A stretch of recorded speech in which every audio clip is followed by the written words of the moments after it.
എൻ്റെ റീലാലിന് ഒട്ടുമിക്ക ആൾക്കാരും വിചാരിക്കും ഇവനെന്നാ പിരാന്ത പണിയൊന്നുമില്ല വേറെ ഇട്ടുകൊണ്ടിരിക്കുന്ന റീലല്ലോ. സത്യം പറഞ്ഞാൽ പണി റെഡി ആയിട്ടാ വിസിറ്റിങ്ങിന് വന്നതാണ്. അപ്പോൾ എന്തായാലും നാട്ടിൽ നിന്ന് വന്ന സ്ഥിതിക്ക് നാട്ടിൽ നിന്ന് കൊണ്ടുവന്ന സാധനം എന്തായാലും അൺബോക്സ് ചെയ്തേക്കാം. കണ്ടന്റ് ക്ഷാമമാണ്. അപ്പോൾ ഇതെന്തായാലും ഇന്നലെ അൺബോക്സ് ചെയ്തിട്ടുണ്ടായി. എനിക്ക് നാട്ടിൽ നിന്ന് കൊണ്ടുവരാൻ വലിയ താല്പര്യമൊന്നും ഉണ്ടായിട്ടില്ല. ഞാൻ നമ്മളെ കുടുംബക്കാരെയൊക്കെ കൊണ്ടുവരുമ്പം അവർക്ക് വിഷമമൊക്കെ ഞാൻ കൊണ്ടുവന്നിട്ടില്ലെങ്കിൽ.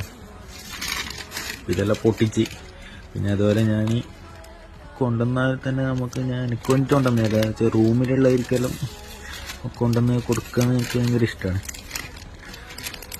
അപ്പോൾ ആർക്കും ഇതുവരെ ഒരാൾക്കേ കൊടുക്കാൻ പറ്റിയിട്ട് വേറെ ആരും ഇങ്ങനെ കാണാൻ പറ്റിയില്ല. ബിരിയാണിയും ചിപ്സും